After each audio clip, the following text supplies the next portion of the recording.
महाराज, Thai और Cambodia में ये रामायण का बड़ा बड़ा प्रचलन है वहां पर।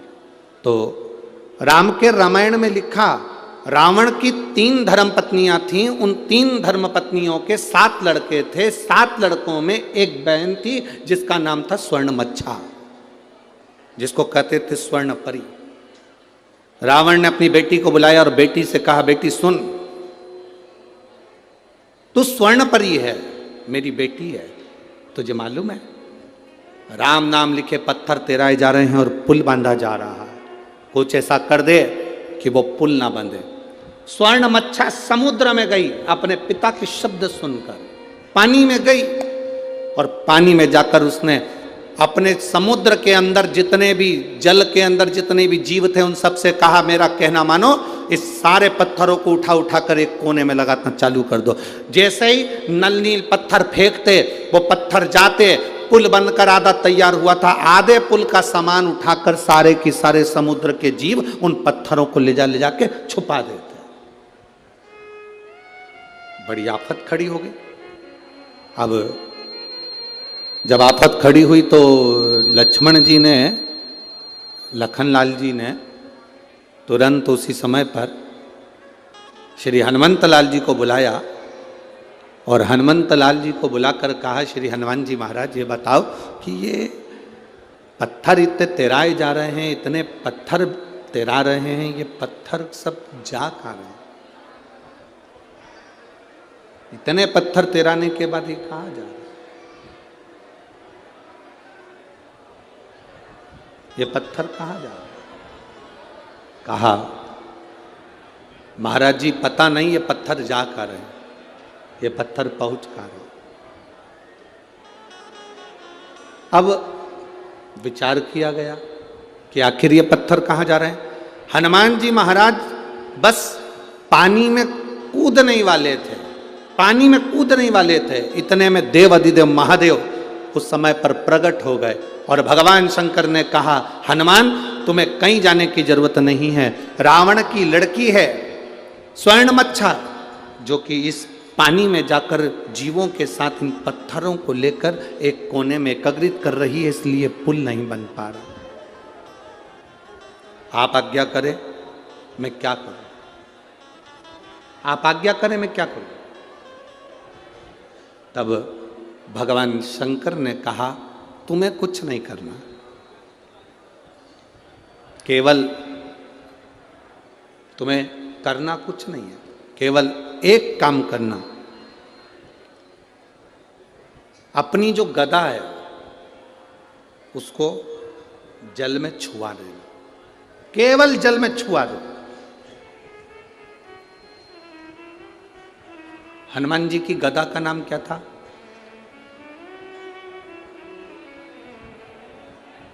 जल्दी बोलो, जल्दी, सब मिलकर बोलो जल्दी से। भाई अपन कहते हैं कि राम जी के हाथ में धनुष था, अर्जुन के हाथ में धनुष था, परशुराम जी के हाथ में फरसा था, सब शस्त्र का नाम है। तो हनुमान जी के हाथ में जो गदा थी उसका नाम क्या था?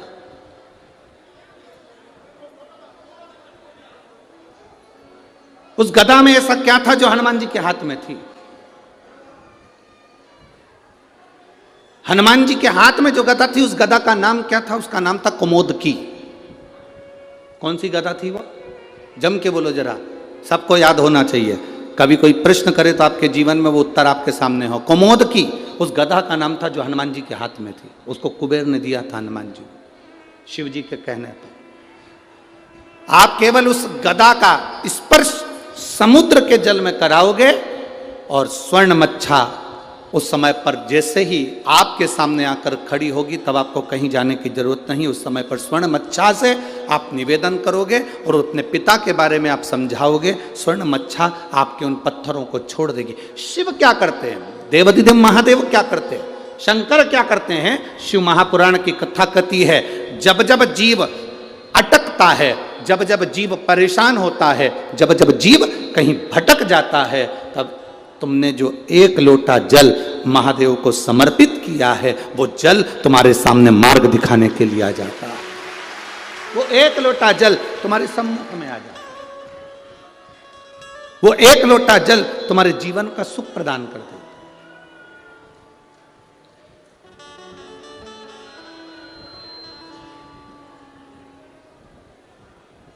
महाराज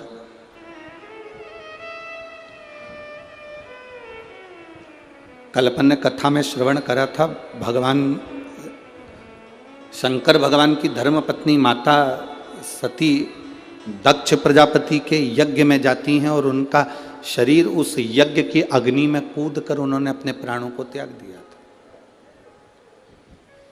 सती मैया का शरीर यज्ञ की अग्नि में चले गया था और सती का जो अगला जन्म हुआ था वो कोयल का हुआ। सती का जन्म काय का हुआ? जम के बोलो जरा, जम के बोलो। कोयल का जन्म हुआ। पार्वती तो बाद में बनी माता सती, पहले माता सती को कोयल बनना पड़ा था।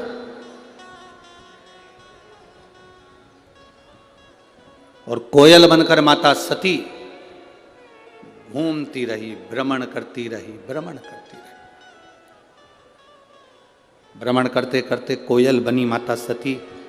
जहां पर कोई शंकर भगवान के शिवलिंग की पूजन करता था, मां सती कोयल बनकर वहां बैठकर कूका करती थी, भगवान शिव के नाम का उच्चारण करती थी।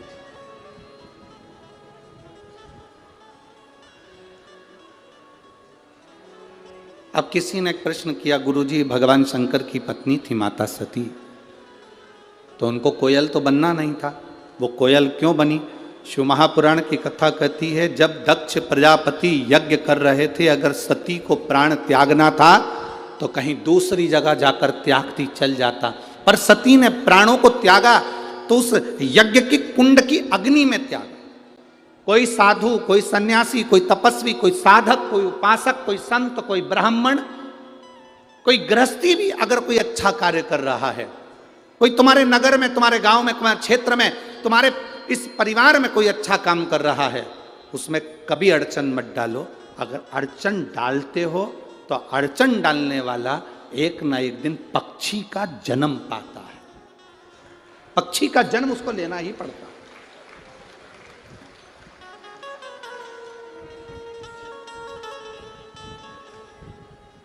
वो पक्षी का जन्म तो पाता ही है। जैसे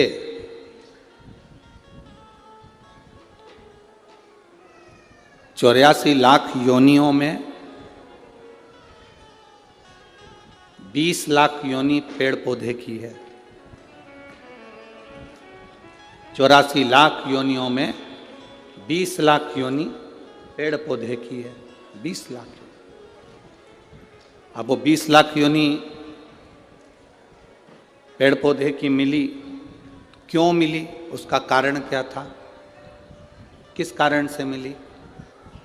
केवल एक कारण था पेड़ पौधे की योनि पाने का, कि आप अपने आसपास में जितने वृक्ष लगे रहते हैं, जितने पेड़ पौधे लगे रहते हैं, जितने वृक्ष लगे रहते हैं, उन वृक्षों को आप काटते हो, तोड़ते हो, बेकार कर देते हो, तो वो वनस्पति का जो देवता है वो भी आपको वृक्ष बनने का, पौधा बनने का श्राप देता है। हमने एक बात पहले भी कथा में कही, अगर यहाँ भिंड की जीजियों ने सुनी होगी तो उनके स्मरण में होगा। बेलपत्री का पत्ता बेलपत्री के वृक्ष से तोड़ लो, उतार लो, मना नहीं है। तुलसी का दल तुलसी के पौधे से उतार लो, मना नहीं है। पीपल का पत्ता पीपल के वृक्ष से उतार लो, मना नहीं है। आंवले का पत्ता, आंवले का फल वृक्ष से उतार लो, मना नहीं है। पर इतना शिव महापुराण की कथा कहती है कि बेलपत्री का वृक्ष की डाली नहीं टूटना चाहिए, आंवले के वृक्ष की डाली नहीं टूटना चाहिए, तुलसी के पौधे की डाली नहीं टूटना चाहिए। ये डाली अगर टूटती है तो जीव कितना भी दान करा हो, कितना भी पुण्य करा हो, कितना भी सत्कर्म करा हो, वो सब व्यर्थ चले जाता है, उसका कोई फल नहीं मिलता। आपको अगर बेलपत्र की जरूरत है, आप बेलपत्र लिए और बेलपत्र की आपको जरूरत है, आप डाली में से बेलपत्र तोड़ो ना। डाली क्यों तोड़ना? आप उस बेलपत्र का प्रयोग करो। शंभु शरणे पड़ी मांगू घड़ी रे घड़ी दुख काटो, दया करी ने दर्शन। आपको जरूरत है, आप ले बेलपत्री का पत्ता। एक बेलपत्री के पत्ते में क्या औषधि है, जिस दिन आप जान जाओगे उस दिन बेलपत्री के पेड़ को कभी नहीं तोड़ोगे। हां, बेलपत्री का वृक्ष सूख गया, हरा नहीं रहा, पत्ते नहीं है, हरापन नहीं है, पूरा सूख गया। बेलपत्री के वृक्ष को बजा कर देखो, पूर्ण तरह से अगर सूख गया है, तब उसकी जो जड़ निकाली तुमने, उस जड़ को निकालकर इधर उधर फेंकना नहीं, उसका चंदन बनाकर एक मुठिया बनाकर तैयार रखो। और जब तुम्हारे जीवन में तुम्हें लगे कि हरे वृक्ष को नहीं काटना, हरे वृक्ष को बेकार नहीं करना, जो बेलपत्री का वृक्ष सूख गया हो, जो पत्ती नहीं आ रही, फल नहीं आ रहा है, पूरा सूख गया, उसको तुमने बजाकर देख लिया कि बेलपत्री का वृक्ष पूर्ण तरह से सूख चुका है, ये किसी काम का नहीं रहे। थोड़े समय के बाद लोग इसे काट लेंगे, उसमें पत्ती नहीं आती, फल नहीं आता, पूरा सूख गया है, उसमें ना पत्ती है ना फल है, अड़भंगा है, बिल्कुल खाली। उस बेलपत्री के वृक्ष की जड़ को, उस तने को, उसको निकाल लो और उसकी एक अच्छी मुठिया बनाकर तैयार रखो। उस मुठिया को तुम्हारा मन पड़े, जिस दिन तुम्हारे पास में चंदन घिसने का सिलवट्टा हो, उस पर घिस कर उस चंदन को एकत्रित कर कर एक प्रदोष, एक शिवरात्रि हर महीने आती है, प्रदोष हर महीने आती है, सोमवार की अष्टमी 2-2, 3-3 महीने में जरूर आती है। अगर आपने प्रदोष के दिन शंकर भगवान को बेलपत्री का चंदन लगाया है, शिवरात्रि के दिन आपने बेलपत्री का चंदन लगाया है, और यदि सोमवार की अष्टमी के दिन बेलपत्री का चंदन लगाया है, इन तीनों डब्बी को आप अलग अलग कर लीजिए। एक डब्बी रख लो आपके पास में कि मैंने सोमवार की अष्टमी के दिन बाबा को चंदन का लेपन करा है और बेलपत्री का चंदन लगाया। उस चंदन को निकालकर शिवलिंग में से निकालकर एक डब्बी में भर कर रख लीजिए, या तो कोई प्लेट में उसको सुखा लो, प्लेट में सुखा लो उसको, और प्लेट में सुखा लो उसको, और या तो गोली बनाकर उसकी गोली बनाकर रख लो। दूसरा, प्रदोष के दिन बाबा को जो तुमने बेलपत्री का चंदन लगाया है, परंतु याद रखना हरे वृक्ष की डंडी को नहीं सुखाना है, सूखा हुआ वृक्ष। और यदि आपने प्रदोष के दिन का चंदन बनाया है तो उसको बाबा पर लगाकर उसके लेपन को आप निकालकर उसकी गोली बनाकर लिख लीजिए। तीसरा, शिवरात्रि के दिन आपने बाबा को अगर बेलपत्री का चंदन लगाया है तो उसको शिवलिंग पे से उतार कर उसको प्लेट में सुखाकर उसकी गोली बनाकर रख लीजिए। अब प्रयोग करिएगा, कभी मौका मिल जाए तो प्रयोग कर कर देखिएगा। शरीर में कहीं पर भी गांठ पड़ गई हो और डॉक्टर कह रहा है कि इसका ऑपरेशन जरूरी है, तो प्रदोष के दिन जो आपने बाबा के ऊपर बेलपत्री की जड़ का जो चंदन का लेपन करा है और उसकी जो गोली बनाई है, उसको 15 दिन तक रोज एक गोली पानी से निगलना प्रारंभ करो। कुंदकेश्वर महादेव का नाम लेकर उस गोली को खाना प्रारंभ करिए।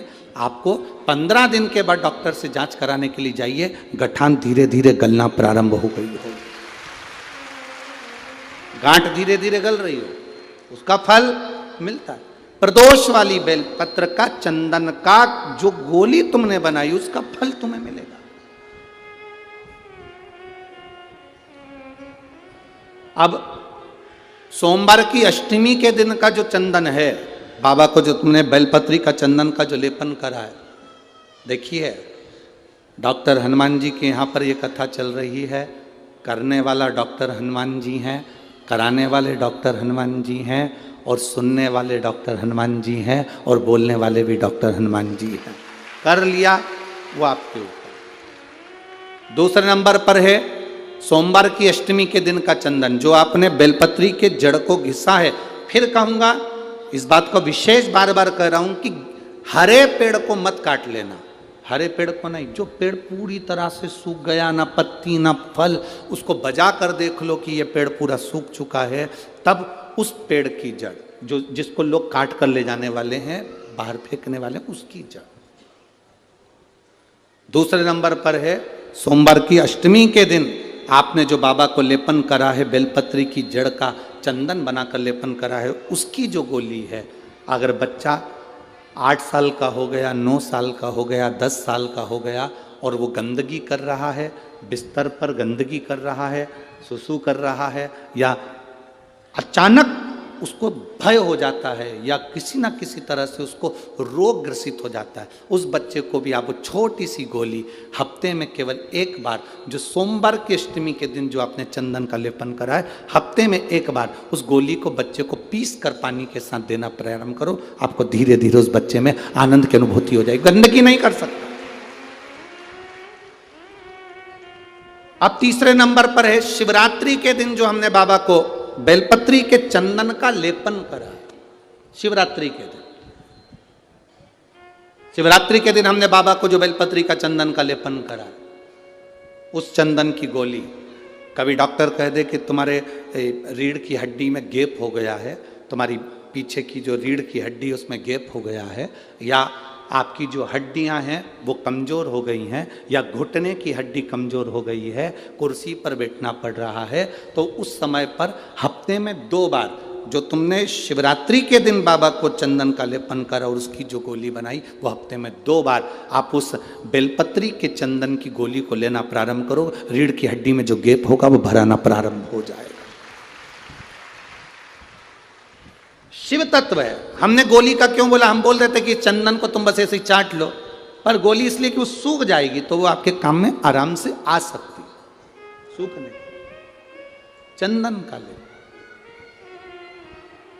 उस चंदन का सुख है।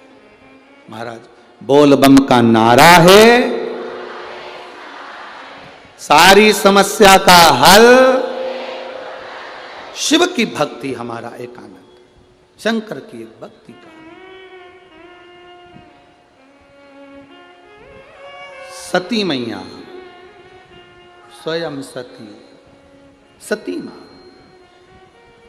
अब सती को कोयल बनना पड़ा, सती को कोयल, पक्षी बनना पड़ा है माता सती को, कोयल बनना पड़ा है माता सती को, और सती कोयल बनी। अब कोई कहे कि गुरुजी क्या पक्षी भगवान शंकर का भजन करते हैं? क्या पक्षी भगवान शिव का स्मरण करते हैं? क्या पशु भगवान शंकर का भजन करते हैं? कहीं मत जाओ, एक बार रामायण को उठाकर देखिए। अहि रावण पाताल लोक का स्वामी था, पाताल लोक उसके कब्जे में था, अहि रावण के कब्जे में पाताल लोक। शंकर सुमन शिव महापुराण की कथा सुन रहे हो, इसलिए इस प्रसंग को हम लोग ले रहे हैं। हनुमान जी से जुड़े हुए प्रसंगों को जोड़ते हुए इस कथा का लाभ अपन ले रहे हैं।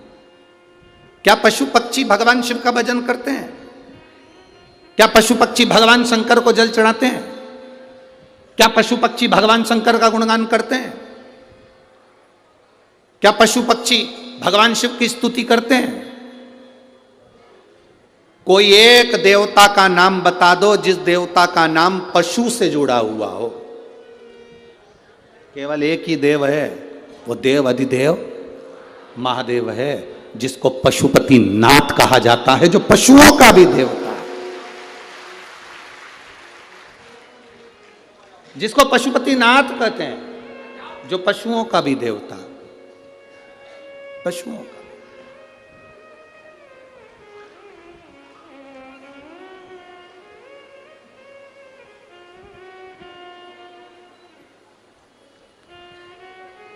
किसी देवता को पशुओं का नाथ नहीं कहा गया, केवल एक देव, वो देव है देव अधिदेव महादेव, जिसको पशुओं का देवता कहा गया। अभी ये कथा जो ददरौआ धाम में चल रही है 28 तारीख से चालू हुई, 2 तारीख तक चलेगी। 2 तारीख को यहाँ कथा विराम हो जाएगी, 5 तारीख को जलगांव महाराष्ट्र में प्रारंभ हो जाएगी। यहाँ जो कथा चल रही है वो 1 बजे से 4 बजे तक चल रही है। जलगांव में जो कथा चलेगी वो 2 बजे से 5 बजे तक चलेगी। आप जो जलगांव महाराष्ट्र की कथा सुनेंगे उसमें आप एक प्रसंग सुनेंगे, क्योंकि उस कथा का नाम है देव अधिदेव महादेव शिव महापुराण की कथा। उसमें हम एक प्रसंग सुनेंगे कि ऐसा कौन सा पशु ऐसा कौन सा पक्षी? संसार में जन्म लेने वाला कोई पशु हो, कोई पक्षी हो, वो शिव की स्तुति करता ही। इसका प्रमाण कहां है? तो हमारे यहाँ की रामचरितमानस में, हमारे संवादों में मिलता है इसका प्रमाण। अहिरावण पाताल लोक का स्वामी, अहिरावण पाताल लोक में रहता है और पाताल लोक में शंकर और देवी का उपासक है, माता रानी का उपासक, शिव का उपासक है, शंकर और पार्वती का उपासक है अहिरावण। उसने पाताल में जल के अंदर एक शिवलिंग का निर्माण कर रखा।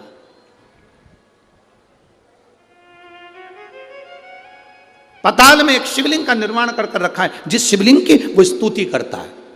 अहिरावण, रावण, कंस, ऐसा संसार में जितने जितने जीव हुए, चाहे वो देवता हो, असुर हो, गंधर्व हो, मनुष्य हो, सबने शिव की स्तुति करी, सबने। अहिरावण शंकर के शिवलिंग की पूजन कर रहा है।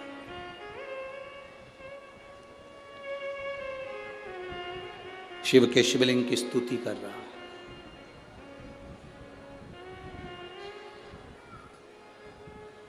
अब शंकर भगवान को वो जल चढ़ाता, दूध चढ़ाता, पूजन करता, अभिषेक करता, उठकर जाता। उठकर जाने के बाद अहिरावण के उस पाताल लोक में एक मछली बड़ी सी आती और वो मछली शिवलिंग के आसपास भ्रमण करती। शिवलिंग के आसपास मछली भ्रमण कर रही।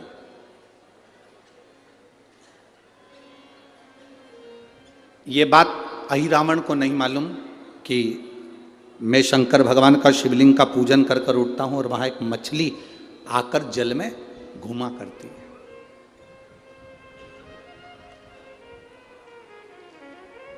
पूजन करते समय, तुलसी को जल चढ़ाते समय, अभिषेक पूजन करते समय, घर में आप पूजन कर रहे हैं उस समय पर तुलसी को जल चढ़ा रहे हो, उस समय पर पीपल की पूजन कर रहे हो, उस समय पर बेलपत्री का पूजन कर रहे हो, उस समय पर आंवले का पूजन कर रहे हो, उस समय पर या कोई पूजन भजन आप कर रहे हैं, उस समय पर दरवाजे पर अगर 3 सामने खड़े हो जाते हैं तो ये समझ लेना कि आपकी पूजा को भगवान ने स्वीकार कर लिया। कौन 3 है उसका स्मरण करिएगा।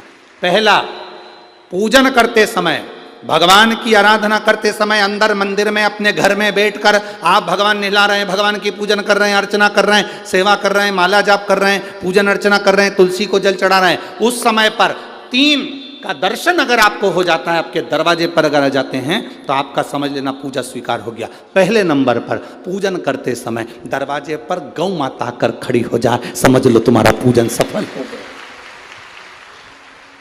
आप पूजन कर रहे हैं अंदर से, गाय रंभा रही है, आप पूजन कर रहे हैं अंदर से, गौ माता गौमूत्र कर रही है, आप पूजन कर रहे हैं अंदर से, गौ माता गोबर कर रही है, आप पूजन कर रहे हैं अंदर से और गाय दरवाजे पर आकर खड़ी हो गई। तुम्हारी अर्चना में, तुम्हारी आराधना में, तुम्हारी साधना में गौ माता तुम्हारे सामने आकर खड़ी हो जाए। पूजन के समय पर अचानक आकर तुम्हारे द्वार पर, तुम तुलसी को जल चढ़ा रहे हो, तुम्हारे दरवाजे पर आ जाए। और मेरा विश्वास कहता है, यहाँ जितनी मेरी जीजियाँ बैठी हैं, यहाँ जितने मेरे जीजा बैठे हैं, ये मेरा विश्वास कहता है आपके साथ कभी ना कभी ये जरूर हुआ होगा, पूजन के समय पर गौ माता का दर्शन होता ही, ये मेरा विश्वास कहता है।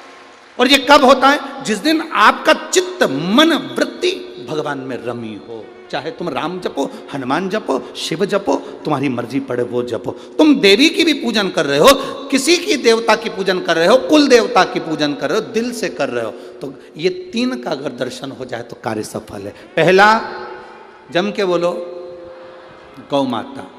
दूसरे नंबर पर हमारे यहाँ हम पूजन में लगे हुए हैं, आराधना में लगे हुए हैं, भगवान की अविरल भक्ति में लगे हुए हैं, भगवान की पूजन, आराधना और भक्ति में हम तल्लीन हैं।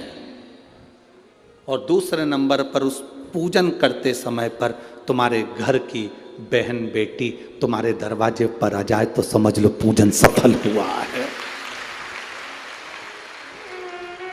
क्या बहन बेटी के आने से पूजन सफल हो सकता है?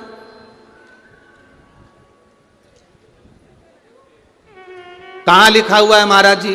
आप इतनी बड़ी बड़ी बातें कहते हो, पूछने वाले पूछ सकते हैं, कहने वाले कह सकते हैं। आपने कैसे कह दिया कि बहन बेटी के आने से सफल हो जाता कार्य? तो आप उठाओ, हिमालय राज का बेटा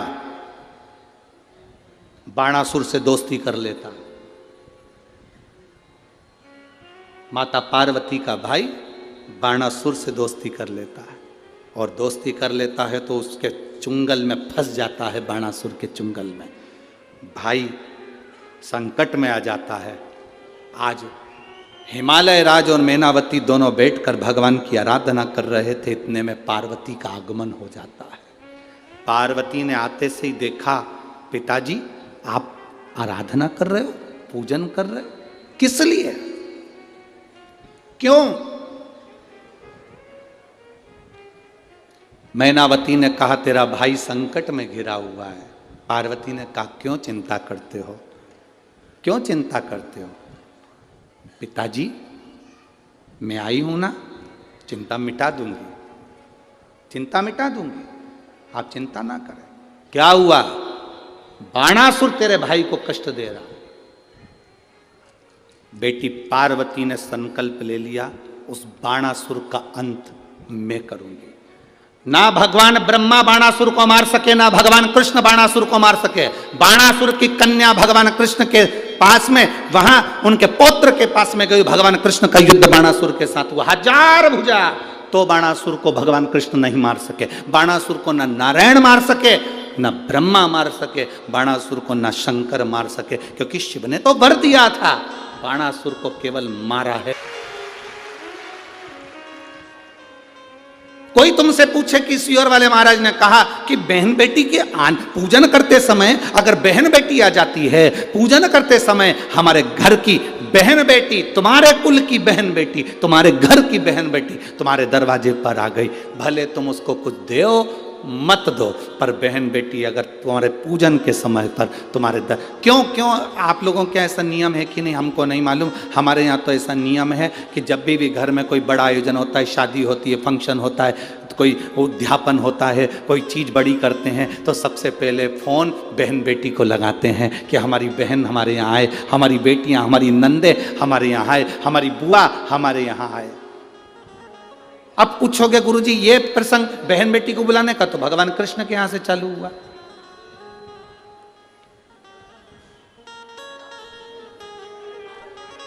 नंद बाबा की कितनी बहन थी? 2, नंदा सुनंदा। नंद बाबा की 2 बहन थी। एक बहन को मालूम पड़ा कि यशोदा जी को संतान होने वाली है, तो एक ने दूसरी से कहा भाभी को संतान होने वाली है, तू कब जाएगी? बहनों में बड़ा प्रेम रहता है, मायके जाने से पहले फोन पे बात कर लेती, तू कितनी तारीख को जाएगी?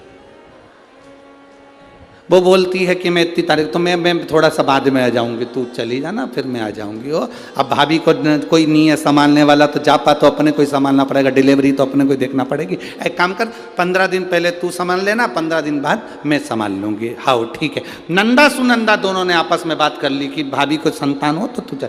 तो आ गई नंदा, नंद बाबा की बहन नंदा आकर घर में रहने लगी, और भाभी को जब जापा हुआ तो सबसे पहले नंदा भगवान को हाथ जोड़कर कहती है, बाबा ऐसी कृपा करना, ए बाबा ऐसी कृपा करना, मेरे भैया की यहाँ 60 साल के बाद तो औलाद हो रही है, तो ऐसी कृपा करना कि उनके घर में लड़का हो जाए। और नंदा हाथ जोड़ती जोड़ती जोड़ती जोड़ती यशोदा जी के कक्ष में गई, और जो कक्ष में गई जाकर जो दर्शन करा तो लाला का दर्शन था। नंदा खुश हो गई, थाली उठाकर बजाने लगी कलदार से, और एक थाली को उठाकर उस नंदा ने बजाया, थाली को उठाकर। कांसे की थाली, पीतल की थाली, तांबे की थाली, जिसके घर में बजती थी उसके घर में शुभ संदेश आता था। आज के जमाने में स्टील बजता है।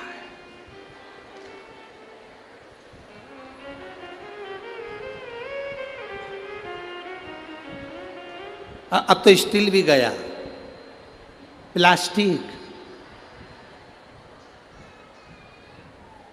अब वो बचता है। जिसके घर में तांबे की थाली, पीतल की थाली, कांसे की थाली, इसलिए मंदिर में आप लोग, हम लोग तो क्या है, कहें आप लोग मंदिर जाते होगे तो मंदिर में जो घंटाल बंदे रहते हैं वो तांबा पीतल और उस कांसे के बंदे रहते हैं, उसको लकड़ी से बजाते हैं।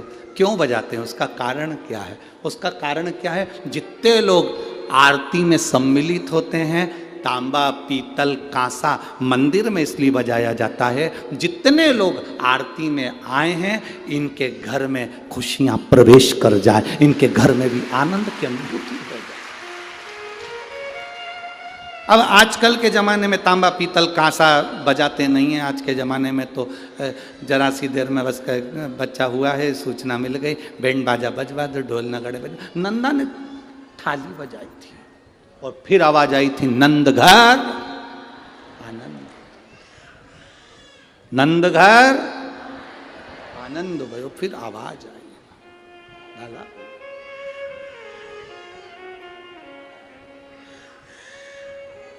शिव तत्व कह रहा,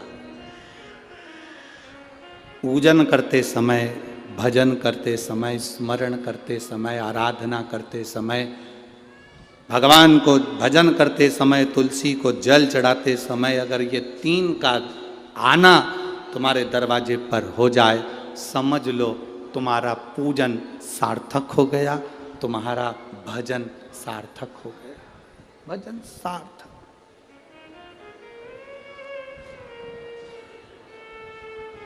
अब आज सुबह की हम आपको बताएं, एक तो महाराज जी ने कमरा भी ऐसी जगह दिया है कि जहां सबकी आवाज हमको सुनाई दे जाए। अब आज सुबह की सुन लो, तुम बोल दे पक्का। अब सुबह की बात, सुबह मॉर्निंग वॉक पर उठे, सुबह सुबह का समय था, घूम रहे थे, इतने में 2 जीजी और 2 जीजा। अब वो हमारा जो कमरा है उसी के पास में, वहीं पर थोड़ी दूर पे कॉम्प्लेक्स बना हुआ है, देखा है ना तुम लोगों ने? हाँ, तो 2 ही जीजी जीजा उसे बोली, अरे बाप पानी तो आ ही नहीं रहा। इतना में जीजा बोला, थोड़ी देर में नल चालू हो जाएगा, तुम चिंता मत करो। अब अंदर कौन बैठा है? ददरउआ धाम श्री हनुमान जी महाराज। अब इनने तो जीजा से कहा था, अब इनको क्या मालूम था कि अंदर भी एक जीजा है, वो साधारण थोड़ी ना। अब इनकी टंकी का तो नल खुद गया, उसने ऊपर का चालू कर दिया, धड़ धड़ धड़ धड़ धड़। सवेरे 5:30 बजे की घटना, और जो पानी गिरना चालू हुआ, जो पानी, इतने में दोनों जीजी जीजा से बोली, ये कहां से आ गया? अब ये उन जीजा से बोल रही थी, वो मालूम पड़े वो भीतर वाले ने, उसने टंकी का नल खोल दिया। जो पानी गिरना चालू हुआ, थोड़ी देर का आया, 15-20 मिनट पर जीजी हो नहाली, और जीजा होन भी नहान हुआ के कंगी पाटी पाड़ के, हम उधर घूम के उधर आए तो चिल्ला के बोले, श्री शिवाय। यहीं बैठे होंगे वो चारों जीजी जीजा, हो यहीं बैठे होंगे, ऐसा हो ही नहीं सकता कि यहाँ नहीं हो, यहीं बैठे होंगे वो चारों, और वहीं से चिल्ला रहे श्री शिवाय। हमने कहा आ गया, सुनता है, उसको कहते हैं ददरउआ धाम का श्री हनुमान, साधारण नहीं, सुनता है, सुन लेता, तुरंत सुना। महाराज भक्ति जितनी प्रबल हो, विश्वास, आपने दिल से कहा, उसने दिल से सुना, सफलता देता है बाबा, सफलता। क्या ना, तेरी कृपा बिना ना हिले एक भी लेते हैं श्वास, तेरी कृपा से। पूजन करते समय, भजन करते समय, स्मरण करते हुए, नाम जाप करते हुए 3 का दर्शन हो जाए, तुम्हारे दरवाजे पर आ जाए, जीवन की सफलता मानना, पूजन सफल मानना। पहले नंबर पर जम के बोलो गौ माता, दूसरे नंबर पर बहन बेटी, और तीसरे नंबर पर हैं संत गुरुजन, जो निष्कपट भाव के, जो तुम्हारे दरवाजे पर कुछ मांगने नहीं आए हैं, जो मांगने आए हैं वो नहीं। पूजन करते समय तुम्हारे दरवाजे पर कोई संत, कोई ब्राह्मण, कोई गुरुजन, कोई भक्त ऐसा आ जाए जो मांगने नहीं आया, फिर बस तुम्हारे सामने तिलक लगाकर भक्ति में डूबा हुआ, भजन में डूबा हुआ वो तुम्हारे सामने आ जाए, समझ लो कि तुम्हारी पूजन सफल हो गई। मांगने नहीं, मांगने नहीं,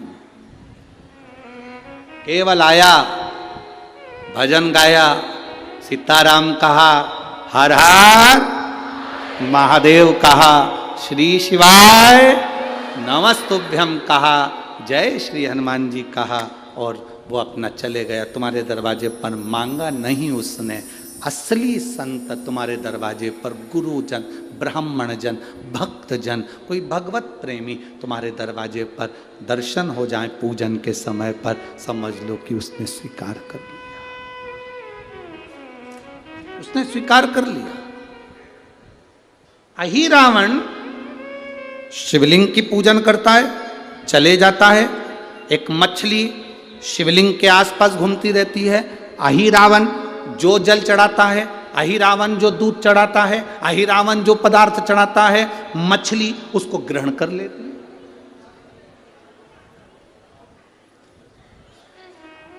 माता सती कोयल बनकर शिव की आराधना कर रही है।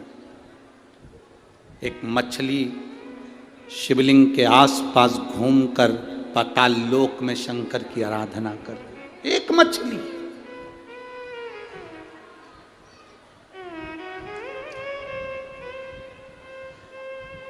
आपको लगता होगा आप व्रत करते हो, आपको लगता होगा मैं उपास करती हूं, मैं व्रत करती हूं, मैं साधना करती हूं, मैं भजन करती हूं।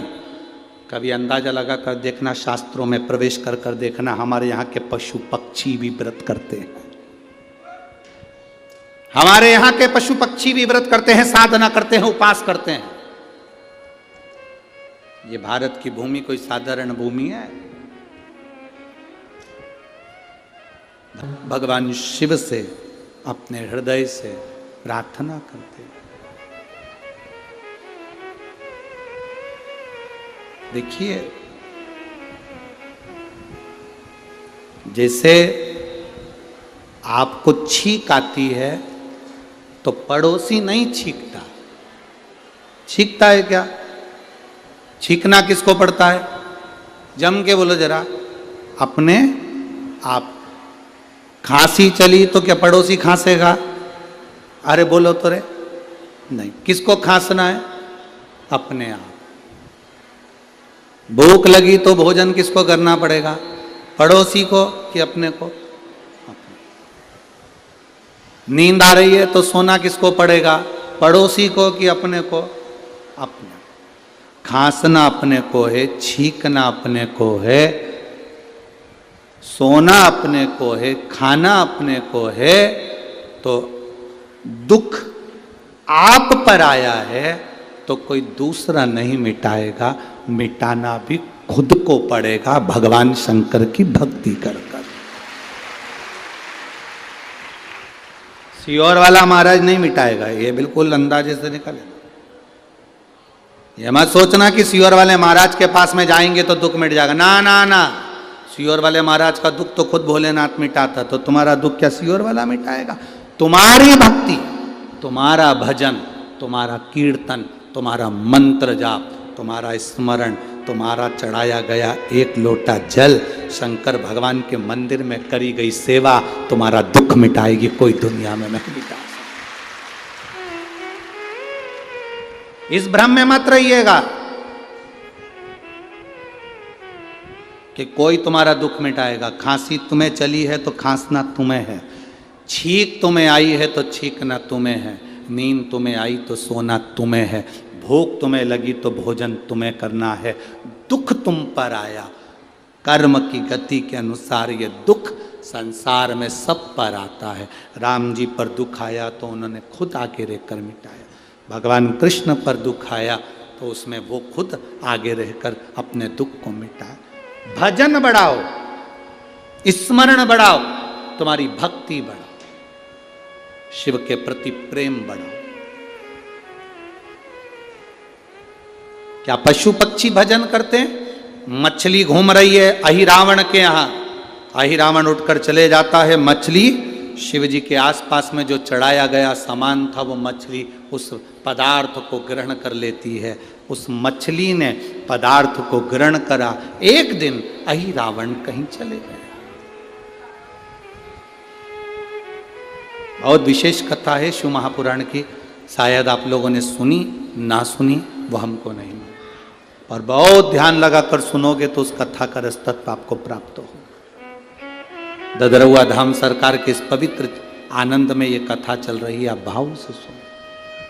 पूरे आस्था चैनल और पूरे फेसबुक यूट्यूब पूरे विश्व को कहूंगा इस कथा का रसतत्व अपने जीवन को उतारिए। क्या पशु पक्षी भजन करते हैं? शंकर जी के मंदिर में चींटी का क्या काम है? हनुमान जी के मंदिर में चींटे का क्या काम है? झिंगुर का क्या काम है? चूहे का क्या काम है? भगवान के मंदिर में ये जीव, ये चींटी, ये झिंगुर, ये चीटा, इनका क्या काम? महाराज कोई पुण्य करे होंगे पूर्व के,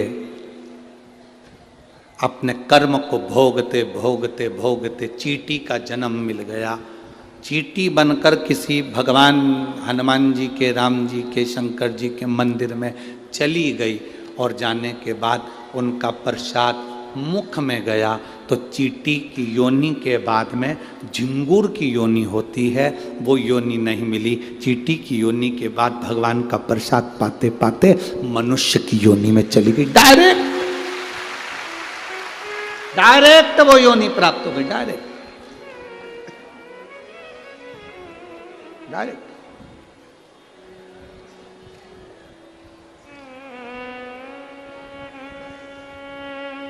भटकना छोड़ दो। मछली ने, अहिरावण कहीं चले गया, मछली शंकर जी पर चढ़ा हुआ पदार्थ कैसे पावे? मछली का संकल्प था शिव जी के चढ़े हुए प्रसाद को ही वो ग्रहण करती है, शंकर पर चढ़े हुए अभिषेक के जल को ही वो ग्रहण करती है। अब मछली तड़पने लगी। 12 दिन हो गए, 15 दिन हो गए, 20 दिन हो गए, शंकर का कोई प्रसाद नहीं मिला। मछली तड़प रही।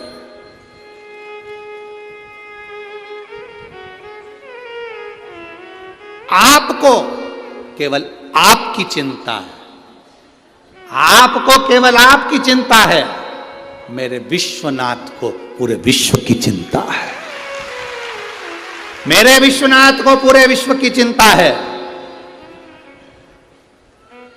हमने पहले कथा में कहा, आज फिर कह रहे हैं, कोई देर से बनता है, कोई जल्दी बनता है, पर महादेव को जल चढ़ाने वाला एक दिन सेठ जरूर बनता है।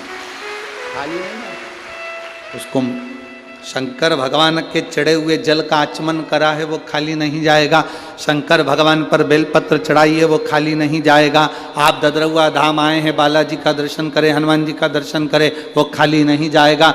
जहां जगह मिली, आज इस पंडाल में कहीं जगह नहीं है, मैं कहूँगा आस्था चैनल वालों से और टीवी वालों से और कि दर्शन कराएं। आज इस पंडाल में कहीं जगह नहीं। 3-3 पंडाल लगाने के बाद बाहर ग्राउंड तक फुल है, तो लोग रोड पर बैठे हैं, और ये पंडाल के पर्दे तक निकाल कर कथा में झूम झूम कर आप चारों तरफ देखो कि चारों तरफ से लोग भरे पड़े हुए हैं।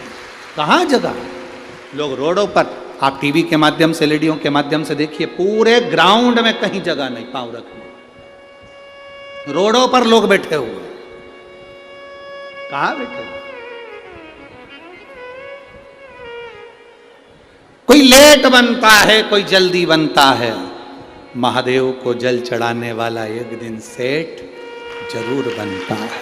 वो बनेगा, निश्चितता, खाली नहीं जाएगा। आप लोग एलईडी पर दर्शन कर रहे होंगे। अपार भिंड जिले के इस ददरौआ धाम में स्वयं हनुमान जी महाराज तुम्हें झाला दे देकर बुलाते हैं। शिव पुराण की कथा, स्वयं महाराज जी का जो संकल्प रहता है कि कथा साल में एक बार कोई महाराज आते रहें, संत आते रहें, गुरुजन आते रहें, ब्राह्मण जन आते रहें, कथा सुनाते रहें। महाराज जी का जो संकल्प है वो केवल खुद के लिए नहीं है, महाराज जी का संकल्प पूरे चंबल क्षेत्र को कल्याण करने का है, खुद के लिए नहीं। संपूर्ण चंबल क्षेत्र का कल्याण हो, संपूर्ण चंबल क्षेत्र का उद्धार।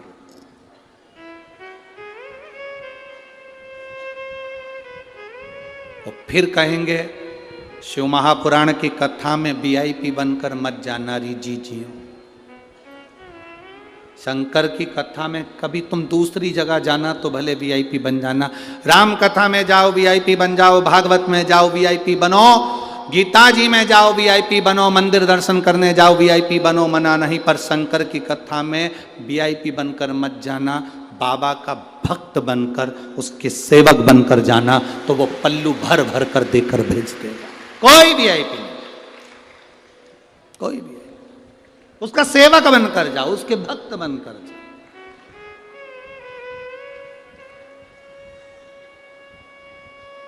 फिर क्या करेगा वो? अरे लुटा दिया भंडार काशी कर दिया माला काशी। फिर वो खाली नहीं रखता, फिर वो देकर भेज देता है, देता है, खूब देता है, खूब खूब देता है। एक लड़के ने मिलिट्री का पेपर दिया, एक लड़का मिलिट्री का पेपर दिया और पत्र है उसका, और मिलिट्री का पेपर देते देते लड़का जब मिलिट्री का पेपर दिया, मैं नाम नहीं बोलूँगा क्योंकि बस इतना ज़रूर बोल दूँगा, उसके गांव का नाम है दिगुआ। क्या दिगुआ ही है ना, भिंड जिले में ही है, जिला दिगुआ, जिला दतिया की रहने वाली हूँ। कहीं बैठी हैं, मैं नाम नहीं बोलना चाहता क्योंकि बाबा की कृपा उस पर हुई है, तो ये शिव कृपा है। कहीं बैठी हैं, आप ही हैं, हाथ हिला दो। बधाई आपको बहुत बहुत, पहले तो बाबा की कृपा हुई उसके लिए बहुत बहुत साधुवाद।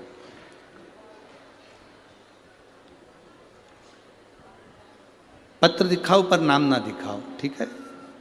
आए उसके लिए साधुवाद। एक बार फिर से हाथ हिला दो जी जी, बहुत बहुत साधुवाद।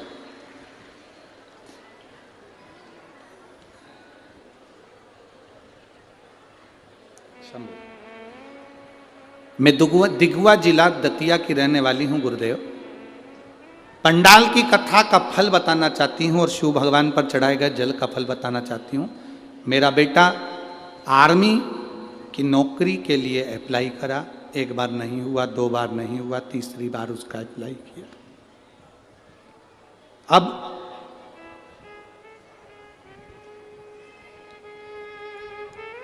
एक मिनट में निकल गया, मेडिकल में निकलना था पर उसके शरीर में एक रोग था। उसकी छाती का जो बैलेंस था उस रोग के अंतर्गत वो बराबर नहीं था, उसको एक गठान थी। अब गठान थी तो उसका ऑपरेशन होना था और ऑपरेशन वाले को उसमें सफलता नहीं मिलती आर्मी के अंतर्गत। अब करें क्या? गुरुदेव, मैंने मेरे बेटे से कहा कि तू शिवजी पर जल चढ़ाया कर, वो सब समस्या का हल निकाल सकता है। बाबा 15 दिन बचे थे और मेडिकल होना था और जांच होना थी, पर बाबा की कृपा का मैं क्या गुणगान करूं। मेरे बेटे ने कहा मैं बाबा पर भरोसा रखा हूं, माँ मेरा ऑपरेशन करा दे, गठान निकलवा दे। ऑपरेशन कराया अहमदाबाद में, गठान निकलवा दे। 15 दिन में गठान निकलने के बाद घाव कैसे सूखे? 15 दिन में मेडिकल होना, कैसे घाव सूख सकता है? पर बेटे ने कहा माँ अगर ऑपरेशन कराया है और सफल हो गया तो 15 दिन में घाव भी सूखेगा। बस बाबा का जल लगाता, पान करता और मेडिकल के लिए चले गया। उसको मालूम था कि मेरी नौकरी नहीं लगेगी क्योंकि मेरा ऑपरेशन का शरीर है, नौकरी कैसे लग सकती है, वो भी आर्मी में, बहुत कठिन। पर बाबा बाबा है गुरुदेव। सारे एग्जाम पास हो गए, मेडिकल की जांच के लिए मैं अंदर गया और मेरे बाबा का क्या वर्णन करूं। वो आता है, उसका जल लगाकर पूरे शरीर पर गया था गुरुदेव। शायद मेरे जैसा पहला व्यक्ति होगा जो शिव जी के चढ़े हुए जल को अपने पाँव में भी लगाकर चले गया और सब दूर लगाकर चले गया। मैं अंदर गया, मेरी मेडिकल की जांच हुई और मुझे आर्मी की नौकरी मिल गई। मैं बाबा को धन्यवाद देने के लिए। शिव तत्व है, बधाई आपको मां, बहुत बहुत शिव तत्व है। शंकर ओघड़ी है, अड़भंगा है, अड़भंगा। आप उसकी नौकरी कर रहे हैं, आप उसकी चाकरी कर रहे हैं, आप उसकी सेवा कर रहे हैं, उसका फल है।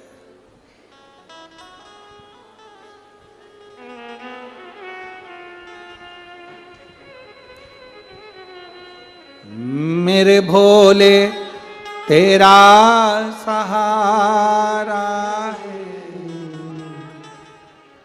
मेरी नैया का तू किनारा है।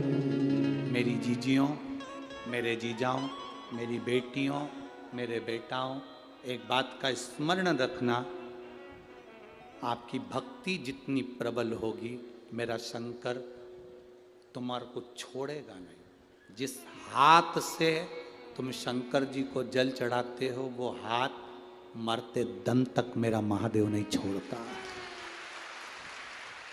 मरते दम तक मेरा महादेव नहीं छोड़ेगा। शंकर पर जल चढ़ाया हुआ हाथ मेरा महादेव पकड़ लेता, पकड़ता।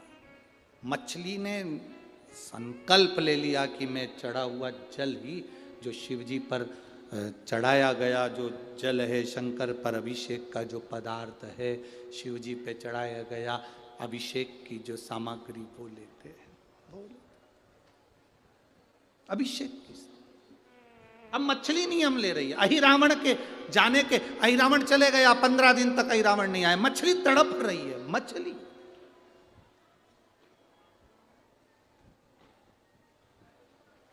मछली तड़प रही।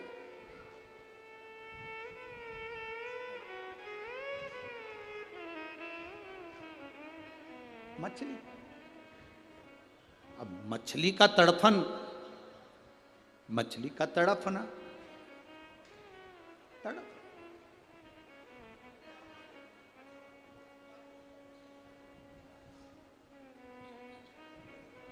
सब आपको भूखा देख सकते होंगे, सब आपको प्यासा देख सकते होंगे, सब आपको खाली हाथ देख सकते होंगे, पर मेरा महादेव ना आपको खाली हाथ देखता है, ना मेरा महादेव आपको भूखा और प्यासा देखता है।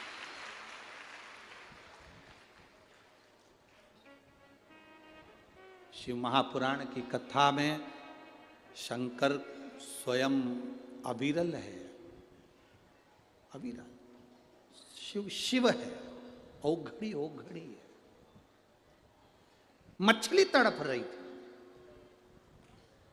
अब शंकर जी का चढ़ा हुआ पदार्थ उसको मिल नहीं रहा था। उसने नियम ले रखा था, मैं शंकर के अभिषेक का ही पदार्थ लूंगी, शिव जी का ही प्रसाद लूंगी, शंकर का। जब कोई संत, साधु, गुरुजन, जीव जंतु, मनुष्य जो संकल्प लेता है, वो संकल्प पूरा करने वाला कोई दूसरा नहीं होता। पूरा करने वाला देवाधिदेव महादेव स्वयं पूरा करता है। महाराज जी संकल्प लेते हैं कि साल में एक बार ऐसा बड़ा आयोजन इस चंबल क्षेत्र में हो। महाराज जी का तो संकल्प रहता है, अपने शिष्यों को सूचना कर देते हैं, ये बड़ा आयोजन हो रहा है, समझ जाओ, तैयारी करो सारा। महाराज जी ने तो प्रशासन को सूचना दी, सबको सूचना दी, सबके पास सूचना दी। इन सब के पास सूचना देने से पहले मेरा विश्वास मेरे महाराज जी के चरणों में है। महाराज जी आप सबसे कहने से पहले ददरउआ हनुमान जी से कहते होंगे कि बाबा ये कार्यक्रम है। उनसे कहते होंगे कि ये कार्यक्रम है और बड़ा आयोजन है, संभालना है आपको, कोई दूसरा नहीं। कौन संभाले? ए मेरी जीजियों, तुम्हारे घर का आयोजन होता है ना, तो तुम्हारा देवर संभाल लेता है, जेठ संभाल लेता है, बेटा संभाल लेता है, भाई संभाल लेता है। संत का कौन सा देवर है? संत का कौन सा जेठ है? संत का कौन सा ससुरा है? संत का तो केवल एक ही है, सीताराम सीताराम सीताराम सीताराम सीताराम सीताराम सीताराम।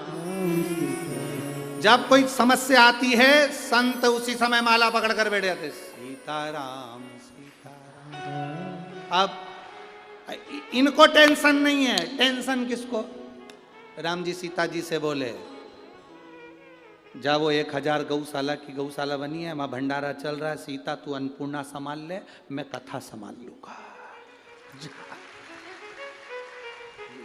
ये तो बैठ गए, सीताराम सीताराम सीताराम सीताराम सीताराम सीताराम सीताराम। अब सीताराम जी लग गए, सीता जी लग गई रसोई घर में, राम जी लग गए यहाँ। हनुमान जी पूछे मैं क्या करूं, मैं क्या करूं? राम जी बोले, देख हनुमान, सारे फालतू के काम तेरे को संभालना। कौन से फालतू के काम? पानी सवेरे गिरवा देना, दिन में 1 बजे से 4 बजे तक नहीं आ जाए, इसका ध्यान। हवा चले मना नहीं, पर थोड़ी थोड़ी धीमी धीमी चले, देख इनके ठंड लग जाएगी रे बापड़ा। और भिंड की और चंबल की हवा लग गई तो देवियां और ओघड़ी हो जाएंगी। इनका ध्यान तुझे रख। तो हनुमान जी बोले मैं क्या करूं? राम जी बोले कुछ मत कर, वहीं बैठ अपने स्थान पर, सीताराम सीताराम सीताराम सीताराम। हनुमान जी बैठे अपनी जगह पर, सीताराम कर रहे, भगवत भजन का आनंद ले रहे, भक्ति का आनंद ले रहे। तो ये सुख है। जब हम कोई संकल्प लेते हैं, वो संकल्प हमारा नहीं रहता, वो संकल्प परमात्मा का रहता है। उसको पूरा कौन करेगा? परमात्मा करेगा। संकल्प लेने वाले तुम हो, पूरा कौन करने वाला है? परमात्मा। बेटा किसका? तुमने कहा मेरे बेटे की शादी नहीं हो रही, तुम जिस दिन कह दोगे मेरा बेटा नहीं, भोलेनाथ आपका बेटा, शंकर जी कहेंगे अब शादी करने की जवाबदारी मेरी है, पार्वती इसके लिए वर ढूंढ। तुम जब तक अपना मानकर चलोगे, ये मेरा वो मेरा, गाड़ी मेरी, बंगला मेरा, जमीन मेरी, जायदाद मेरी, सत्ता मेरी, ये सब तुम मानकर चलिए, मेरा घर मेरा घर मेरा घर मेरा घर मेरा घर मेरा घर, और मेरा मेरा करते हुए मर गए उसी घर में, बाथरूम में छुपकली बन के चिपक गए। छुपकली को कितनी भी भगाओ वो जाती नहीं, वापिस आ जाती। किसी ने पूछा ये कौन है, तो कह दिया हमारी दादी सास, उसने कभी घर नहीं छोड़ा। यहीं 40 किलोमीटर दूर ग्वालियर में रहती थी, पास में भिंड में रहती थी, आजू बाजू में रहती थी। 40 किलोमीटर दूर शिव पुराण की कथा हो रही थी, उससे घर नहीं छूटा, इसलिए मरने के बाद छिपकली बन के घर में चिपक गई, वही चिपकी। तुम टेंशन मत लेना, एक भिंड की जीजियों, तुम टेंशन मत लो, ना तुम छिपकली बनोगी ना तुम छिपकल्ला बनोगे। तुम चिंता मत करो, क्योंकि तुम अपना घर छोड़कर ददरवा धाम तक शिव पुराण सुनने के लिए आयो। घर छोड़ा, यहां पहुंचे हो, जिससे घर नहीं छूटता, दुकान नहीं छूटे, परिवार नहीं छूटे, वो एक दिन आखिरी में मरने के बाद छिपकली बन के घर में चिपका रहे। कोई भी घर में रहे, छिपकली आंख फाड़ फाड़ के देखती रहे, कौन आया कौन गया, कौन आया कौन गया, कौन आया कौन गया, कौन आया कौन गया। अब तुम्हारे घर में भी जितनी छिपकली हो, उनको देख के सीख जाओ, ये कथा में नी गई थी इसलिए आज तक चिपकी है। और तुम चिंता मत करना, आज बिल्कुल बढ़िया साड़ी में पिन मिन लगा के जोरदार पल्लू और पटली लेके जाना, मैं छिपकली नहीं बनूंगी, सब कुछ होगा। कथा सुनने गई थी मैं ददरवा धाम, अब मैं मैं नहीं बनने वाली हूँ, मेरे कथा का रास्ता तो मुझे मिल रहा, भगवत भजन मुझे मिल रहा, स्मरण मुझे मिला। तुम भी बस भगवत भजन, सीताराम सीताराम सीताराम सीताराम सीताराम सीताराम। स्मरण चित्त रखिए। मछली ने संकल्प ले लिया, शंकर पर चढ़ा हुआ ही खाऊंगी, इसके सिवाय कुछ नहीं। अब मुझे पेट भरने वाला महादेव होगा, इसके सिवाय कुछ नहीं। मछली शिवलिंग के आसपास भ्रमण करने, अहि रावण चला गया। समय आया, महादेव को चिंता व्यापने लगी। इस मछली ने इतना तप करा है, इतना तप करा है, मेरा मन करता है इस मछली को साधारण मछली नहीं रखना, इस मछली को सुख प्रदान करना है। और मछली के बच्चे जन्म लेंगे, मर जाएंगे, और मछली के बच्चे कभी राज सिंहासन तक नहीं पहुंच पाएंगे। पर इस मछली पर शंकर की करुणा हो गई, शिव की कृपा हो गई। हनुमान जी गए लंका जलाने के लिए, लंका जलाई हनुमान जी ने। वापिस आ रहे थे पूंछ बुझाने के लिए, पूंछ बुझाने हनुमान जी आए, शरीर में पसीना आ रहा था, पसीने की बूंद। शंकर का एक रूप है हनुमान, 11वां रुद्र अवतार है शंकर का हनुमान। शंकर जी का ही समझ लो पसीना, हनुमान जी के शरीर का पसीना समुद्र में गिर गया। वो जाकर मछली के पेट में, भूख लग रही थी। मछली खाती क्या थी? जो शंकर के जल, जो शंकर जी पे शिवलिंग पर जो चढ़ता था, उसकी जो गंध मिलती थी, मछली उसे पाती थी। आज शिव के स्वरूप हनुमान जी के शरीर के पसीने की गंध मछली को लगा कि ये शंकर जी पे चढ़ा हुआ पदार्थ है, शिव जी के शरीर का पदार्थ। तो वहीं मछली हनुमान जी के शरीर के पसीने की बूंद को निगल गई, गर्भ ठेर गया, गर्भ ठेर गया।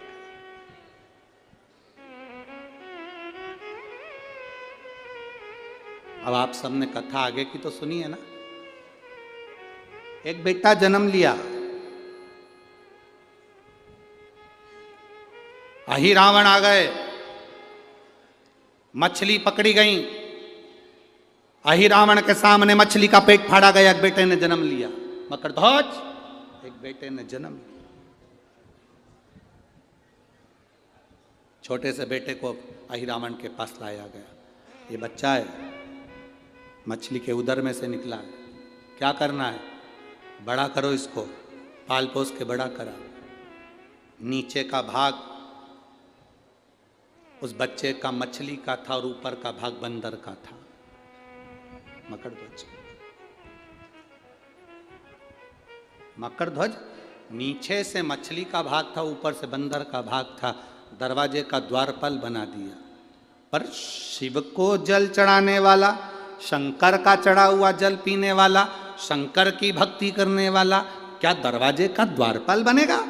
आया समय जब अहि रावण ने देवी को प्रसन्न करने के लिए, बलि चढ़ाने के लिए राम लक्ष्मण को लेकर आए।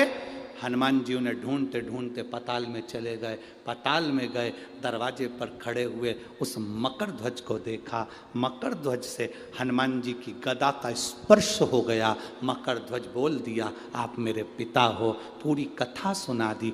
भगवान श्री हनुमान जी महाराज प्रसन्न हो गए।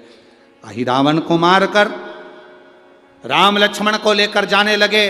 तब राम लक्ष्मण ने कह दिया, राम जी महाराज ने, ये साधारण नहीं, आपका पुत्र है, सिंहासन पर बैठना चाहिए।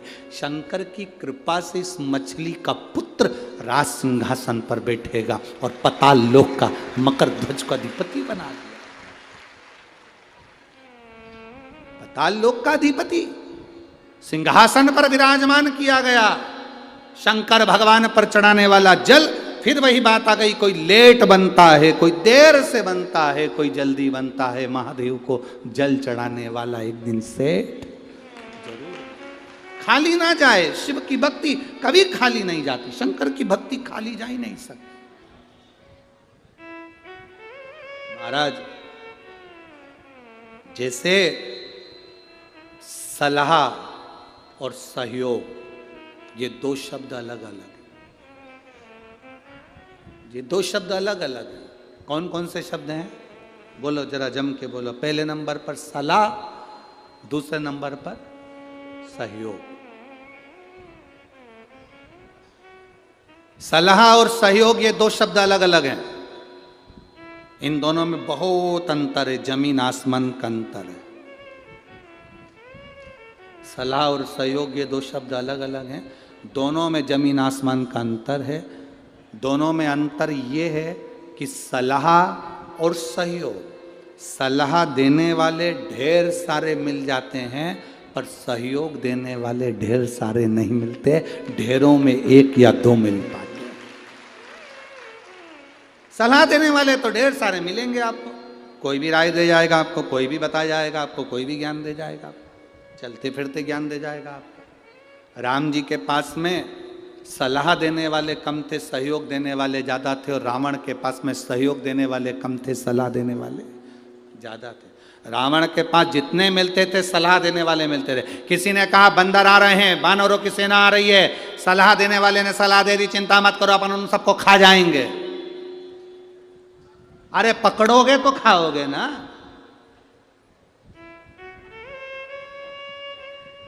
जब वो पकड़ाई में नहीं आएंगे तो खाओगे क्या? खाक।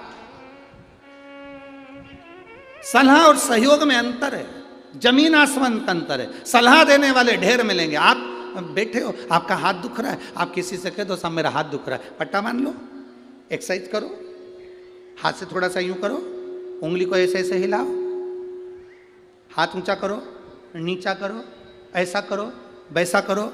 सलाह देने वाले इतने मिल जाएंगे, पर कोई से कह दो साहब मेरा हाथ दुख रहा है, मुझे सहयोग करो। क्या सहयोग करना है? मेरा बैग उठाकर बस स्टैंड तक ले चलो, एक नहीं मिलेगा।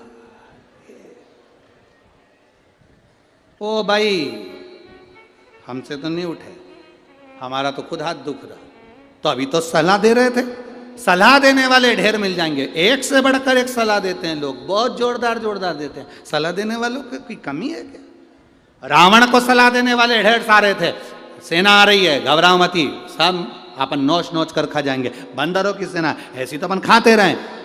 राम जी के पास में सलाह वाले नहीं थे, सहयोग वाले थे। रावण के पास में सहयोग वाले नहीं थे, सलाह वाले थे। और आज के ज़माने में पूरी दुनिया में सलाह देने वाले ढेर सारे मिल जाएंगे। सुबह से मोबाइल चालू करो, लोग सलाह देना चालू कर देंगे। आपका दिन शुभ हो, मंगलमय हो, ये करना वो करना, ऐसे करना वैसे करना, ये करो वो करो, ढेर। तुम जब मोबाइल खोलोगे तब कहीं ना कहीं का मिल जाएगा, ये से काम करना, ऐसा करना, झाड़ू यहाँ रख देना, ने तिल्ली वहाँ रख देना, ने ये यहाँ रख देना, ने वो वहाँ रख, ढेर सारे मिलेंगे, पर सहयोग करने वाला कोई नहीं मिलेगा। रावण के पास में सलाह देने वाले थे, पर मेरे राम जी के पास में सहयोग करने वाले थे। बोलते कुछ नहीं थे, काम पूरा कर जाते थे। बोलते कुछ नहीं थे, काम पूरा कर जाते थे। वो सहयोगी होना चाहिए, वो सहयोगी हो तो समझो जीवन की सार्थकता।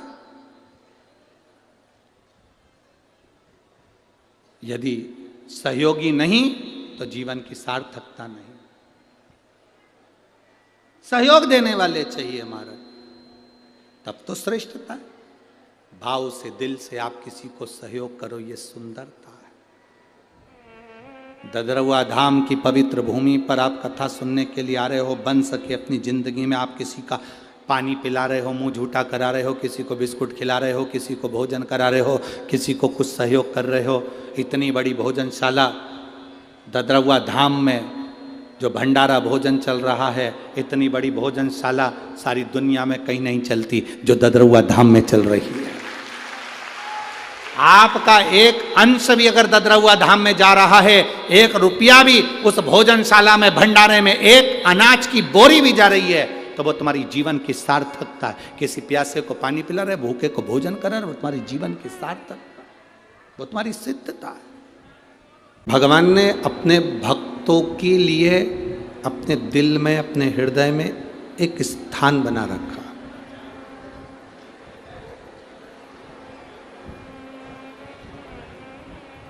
उस स्थान में जितने संत, साधु, गुरुजन जो भी जाते हैं, वो भगवान के दिल में निवास करते हैं।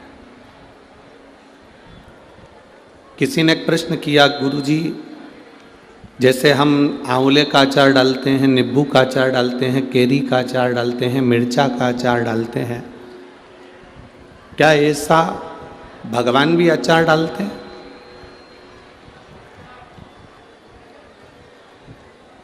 क्या भगवान के पास में भी अचार डालने का कोई नियम है?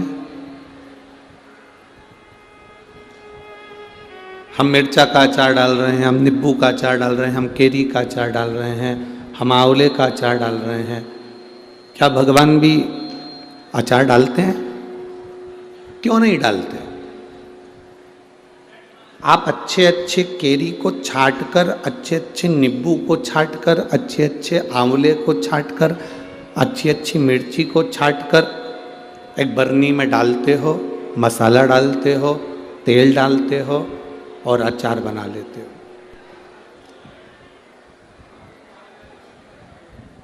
अचार हर किसी के आगे परोसते नहीं हो।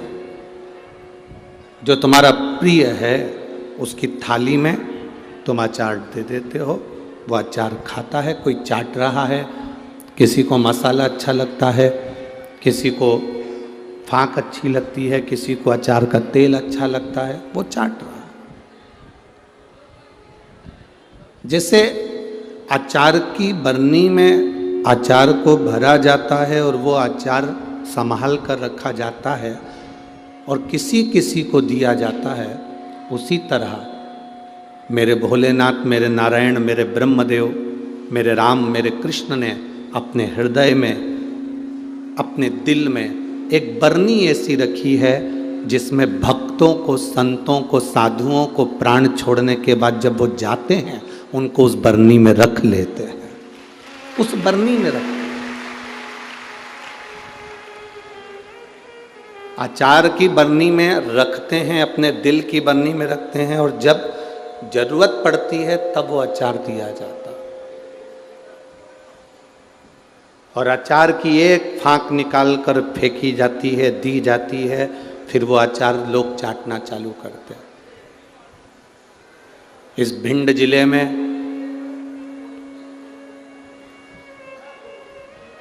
इस चंबल की भूमि पर, चंबल के क्षेत्र में मेरे भोलेनाथ ने, मेरे नारायण ने, महाराज जी महामंडलेश्वर स्वामी ददरउआ सरकार जैसे आचार्य का एक स्वरूप हमको दिया है, जिसको हमें स्मरण कर कर अपनी भक्ति को प्रबल करना है। ये भगवान की दिल में जो बरनी बनी है, हृदय में जो बरनी है, उसमें जो संत रखाते हैं, उस संत में से एक संत है। सहज नहीं है हमारा। साधु, गुरु, भक्त, भगवान का भजन करने वाला, स्मरण करने वाला कोई साधारण नहीं होता। आज भिंड जिले में चंबल की इस भूमि को कौन नहीं जानता। आप इतना कह दीजिए कि हम चंबल से आए हैं तो आधे तो वैसे ही घबरा जाते हैं।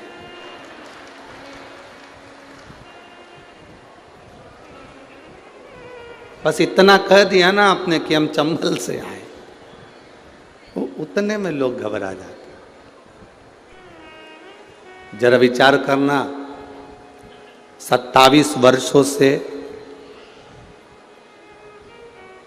गुरु महाराज की अपन शताब्दी वर्ष के आनंद के अंतर्गत ये 27 साल से उनके उत्सव को सीएपीए के रूप में अपन मना रहे हैं।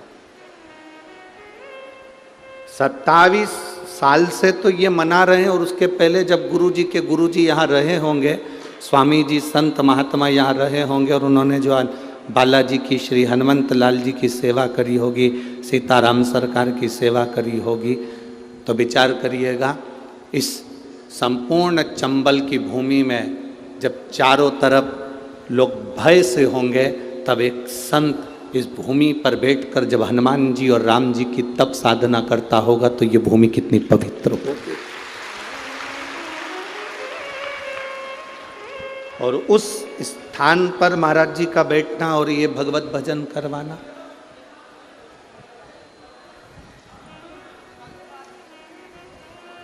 आपको शायद मालूम नहीं है कथा करवाने में कितना टेंशन रहता है, कितनी चिंता रहती है।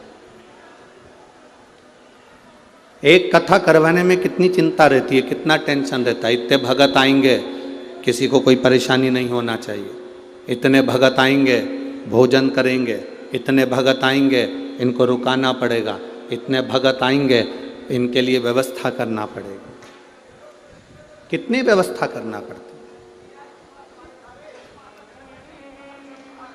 कोई भगवान का जो प्रिय होता है, जो भगवान का अति स्नेही होता है, अति प्रिय होता है, वही संत के रूप में जन्म लेता है और ये सारी व्यवस्थाएं करवाकर जीव मानस का कल्याण करता। वो सहजता नहीं है महाराज,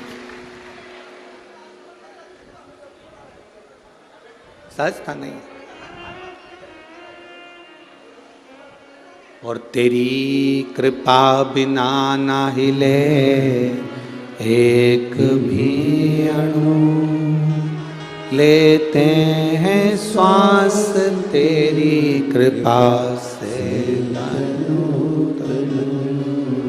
बखान क्या करूं मैं राखों के ढेर का, चपटी भभूत में खजाना कुबेर का। हे गंगाधार मुक्ति द्वार ओंकार तू, भोले ओंकार तू, आयो शरण तिया शंभु तारका। शिव कृपा के बिना कुछ संभव नहीं।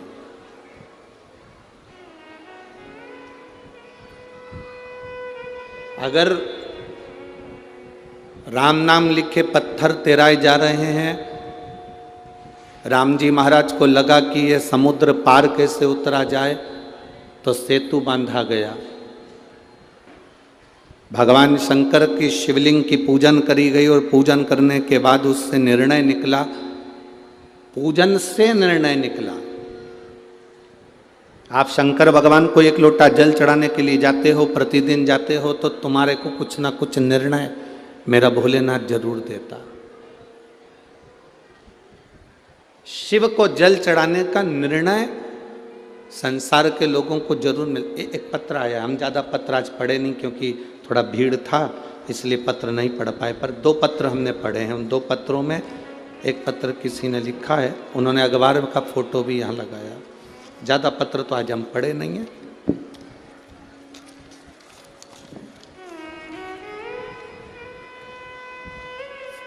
इस पत्र की सबसे पहली लाइन आप टीवी के माध्यम से और एलईडी के माध्यम से, टीवी पर और आपके सामने जो एलईडी लगी है उस पर देखेंगे। इस पर लिखा है, एक बेलपत्री का बल और 1 लोटे जल का फल। इस पत्र को जिसने लिखा है स्वर्णलता वर्मा, पति श्री राजेश वर्मा, कहीं बैठे हों, रंजना नगर, बाईपास रोड, भिंड, मध्य प्रदेश। मेरा मोबाइल नंबर ये है। कहीं बैठी हों तो हाथ हिला सकती हैं। अगर किसी ने ये पत्र लिखा है तो अगर कहीं बैठी हों तो हाथ हिला सकती हैं। स्वर्णलता वर्मा, पति श्री राजेश वर्मा, रंजना नगर, बाईपास रोड, भिंड, मध्य प्रदेश। कहीं बैठे हों तो हाथ हिला सकते हैं। आप ही हैं? हाँ, ऐसे हाथ हिला दो एक बार वापिस। ठीक है। श्री शिवाय नमस्तुभ्यम गुरुदेव। एक लाइन इन्होंने बहुत अच्छी और लिखी है, लुटा दिया भंडार काशी वाले ने, कर दिया माला माल काशी वाले ने। गुरुजी, शिव महापुराण को नमन करता हूँ। मेरी बेटी स्वप्निल वर्मा ने सिविल जज के लिए परीक्षा दी, 2021 में दी, पर उसका मेंस नहीं हुआ। बेटी बहुत उदास हो गई। आप लोग भी टीवी के माध्यम से और एलईडीओं के माध्यम से पत्र पढ़ सकते हैं। मेंस नहीं हुआ, बेटी बहुत उदास हो गई। मैंने उससे कहा कि बाबा पर भरोसा कर, अब तू एक काम कर, 1 लोटा जल और बेलपत्री शहद लगाकर बाबा को समर्पित करना प्रारंभ कर। गुरुजी, दुनिया के लोग हंसते होंगे कि बेलपत्री पर शहद लगाने से कोई फल मिलता है क्या? इस दौरान मैंने उससे बाबा से प्रार्थना करी, बाबा को नमन करा, कुबेरेश्वर महादेव का स्मरण करा। कथा पंडाल में बैठकर कथा श्रवण करी।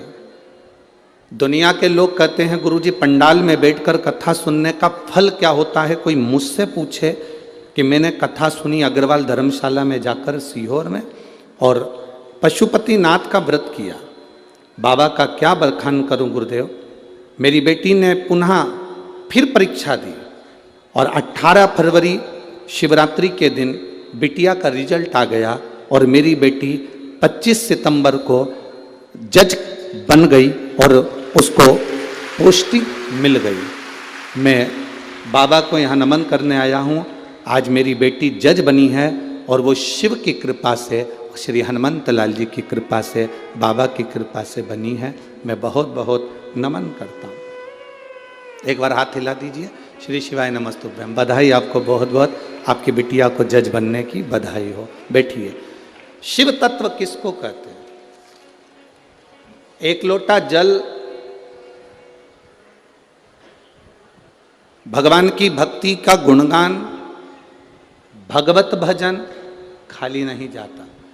आप श्री ददरुआ धाम आते हैं, श्री बालाजी के दर्शन करते हैं, श्री हनुमंत लाल जी के दर्शन करते हैं, वहाँ प्रणाम करते हैं, नमन करते हैं, वो खाली नहीं जा सकता।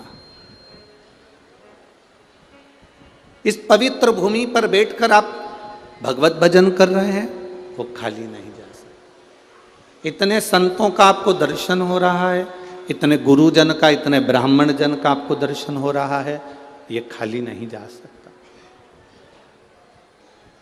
कोई खाली नहीं।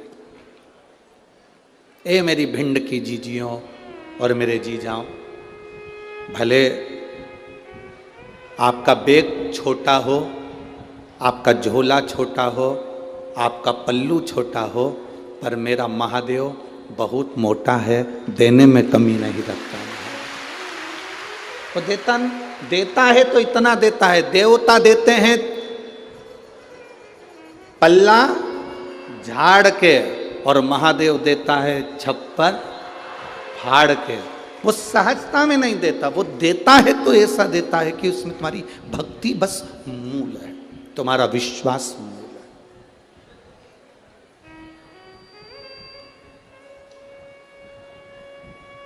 भगवान शंकर की पूजन श्री राम जी महाराज ने करी, रामेश्वर धाम की स्थापना करी। नल नील, ये बुद्धि, ये विवेक, ये चित्त, ये वृत्ति सब उसी ने दे दी। कहाँ दौड़ रहे हो? तुम्हारे पास में नल नील ऐसे बानर हैं जो राम नाम लिख के छोड़ेंगे, पत्थर का स्पर्श करेंगे और पत्थर तैर जाएंगे। तुम्हारे पास में वो बानर हैं जिनका स्पर्श करते से पत्थर तैर जाएगा। अब जरा विचार करना है आपको और हमको शंकर सुमन शिव महापुराण कथा का।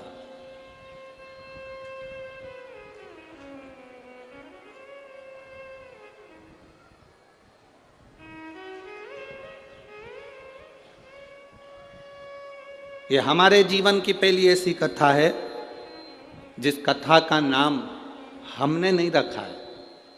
ये हमारे जीवन की पहली कथा है जिसका नाम ददरुआ सरकार ने रखा है, शंकर सुमन शिव महापुराण। अपनी जीवन की पहली कथा है। हमेशा कथा का नाम हम देते थे, पर अब की बार हम समीर को बोले, आशीष जी को बोले, जो सरकार कहेंगे वो कथा का नाम। तो क्या उनका मन है चंबल क्षेत्र में शंकर सुमन हो, बाबा के नाम से हो, हनुमान जी के नाम से हो। हमने कहा जो सरकार ने लिख दिया, सील ठप्पा लग गया, वो कथा बाबा हनुमान जी महाराज खुद बाचेंगे। अपने को नहीं बाचना है, वो खुद आके बाचेगा। ददरुआ धाम वाला श्री बालाजी महाराज, श्री हनुमान जी खुद बाचेंगे, अपने को नहीं बाचे।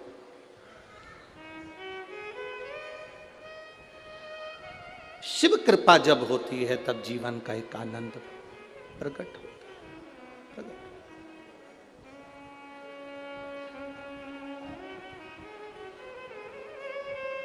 उनकी कृपा बिना कुछ नहीं। तुम्हारे पास में ऐसे बानर हैं जो राम नाम लिखकर छोड़ेंगे, पत्थर का स्पर्श कर कर छोड़ेंगे और पत्थर तैर जाएगा। तुम्हारे पास में है। शंकर जी ने श्री राम जी से कहा, अब मेरी पूजन करे और मार्ग बता दिया भोलेनाथ जी। भोलेनाथ जी करते क्या है? मार्ग बताते। शिव करते क्या है? केवल मार्ग बता देते कि आपको किस मार्ग पर चलना है, आपको कैसे फल मिल सकता है, आप कैसे सफल हो सकते हो, ये शिव बता सकता है।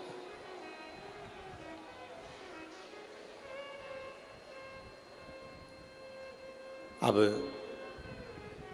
राम जी ने नल नील को बुलाया कि तुम्हारे पास में कोई ऐसी विद्या है। वो विद्या तुम्हें श्राप लगा था, क्योंकि तुम संतों के सामान को पानी में फेंक देते थे, वो डूब जाता था, तो संतों ने कह दिया जो भी चीज फेंकेंगे वो तैर जाएगा। कभी कभी श्राप भी दुआ का काम कर जाता है, श्राप भी आशीर्वाद का काम कर जाता है। आप में से कितनी माताएं बैठी होंगी, आप में से कितनी बहुएं बैठी होंगी, और आप में से कितने लोग आस्था चैनल पर कथा सुन रहे होंगे, फेसबुक यूट्यूब पर कथा सुन रहे होंगे, जिनके घर के माँ बाप उनको गाली बके होंगे। सास 24 घंटा बहुओं को कोसी भी होगी, गाली भी दी होगी, अपशब्द भी कहे होंगे, ताने भी दिए होंगे। पर कभी भविष्य पुराण को उठाकर पढ़ना, उस भविष्य पुराण में एक बात लिखी हुई है। आप अगर गीता प्रेस गोरखपुर की भविष्य पुराण पढ़ेंगे तो उसके 36वें नंबर के पृष्ठ को आप पढ़ सकते हो। भविष्य पुराण के अंतर्गत वर्णन किया, घर के बुजुर्ग, घर की माता, घर के पिता अगर क्रोध में आकर अपने बच्चे को, अपनी बहू को, अपने बेटे को, अपने पोते को, अपनी पोती को गाली भी दे देते हैं, अपशब्द भी कह देते हैं, तो घर के बुजुर्ग के मुख से निकली हुई गाली भी आशीर्वाद का काम कर जाती है और उसका कल्याण कर देती है। अब आप में से कई ऐसे भी होंगे, अगर सास ने गाली बक की तो तुम पलट कर गाली बक दिए, उसने अपशब्द कहा, तुमने अपशब्द कह दिया। जरा विचार करिए, द्रौपदी के सोते हुए 5 पुत्रों का वध कर दिया था अश्वत्थामा ने, और द्रौपदी के सोते हुए 5 पुत्रों का वध जब अश्वत्थामा ने करा तो भीम ने पकड़कर द्रौपदी के सामने अश्वत्थामा को खड़ा कर दिया, और भीम ने द्रौपदी के हाथ में तलवार देकर कहा, ले द्रौपदी इस अश्वत्थामा का सिर काट दे। द्रौपदी इस अश्वत्थामा का सिर काट दे। द्रौपदी कहती है, नहीं नहीं, मैं अश्वत्थामा का सिर नहीं काट सकती। द्रौपदी, इसने तेरे पुत्रों को मारा, तू इसको मार दे। द्रौपदी हंसकर बोली, स्वामी इसने मेरे बेटे को मारा तो क्या मैं इसको मार दूंगी? कोई कुत्ता, कोई श्वान हमको काटेगा तो हम क्या कुत्ते को काट लेंगे? इधर होता है क्या ऐसा? जम के तो बोलो। नहीं, कुत्ता हमें काटेगा तो हम कुत्ते को नहीं काटते, सांप हमें काटेगा तो हम सांप को नहीं काटते। जब कुत्ता हमें काटा तो हम कुत्ते को नहीं काटते, सांप हमें काटे तो हम सांप को नहीं काटते, बल्कि हम उपचार कराते हैं, इंजेक्शन लगवाते हैं, दवाई गोली लेते हैं, पर हम उसे काटते नहीं हैं। उसी तरह जब घर के बड़े, सास हो, ससुर हो, बड़े हो घर के, वो तुम्हें अपशब्द कहें, गाली दें, आड़ा टेढ़ा कहें, तो हम पलटकर क्यों गाली दें, हम पलट के क्यों जवाब दें? तो ये तो वही हाल हो गया ना कि कुत्ता हमें काटा और हम कुत्ते को काट गए, सांप हमें काटा और हम सांप को काट गए। ना ना, शिव महापुराण की कथा कहती है ये सब दूर हटो। अगर तुम्हारे घर के बुजुर्गों ने तुम्हें अपशब्द कहा, तुम्हारे घर के बड़ों ने तुम्हें अपशब्द कहा, तुम्हारे घर के बुजुर्गों ने तुम्हें ताना दे दिया, आड़ा टेढ़ा कह दिया, गाली दे दी, अपशब्द कह दिया, कोई बात नहीं।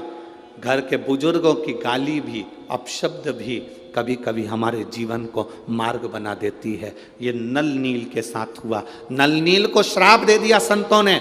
हम तुम्हें श्राप देते हैं, छोटे छोटे से नल नील संतों का सामान उठाकर पटक देते थे, संतों का सामान पानी में डाल देते थे, उनके पलंग, उनके गादी, तकिया, जो भी सामान होता था, उनका कुशा वगैरह सब पानी में डाल देते थे। तो संतों ने श्राप दे दिया, तुम जो चीज पानी में डालोगे वो तैरेगी, वो डूबेगी नहीं। अब उनका श्राप आशीर्वाद हो गया, राम जी के लिए उनका श्राप आशीर्वाद हो गया।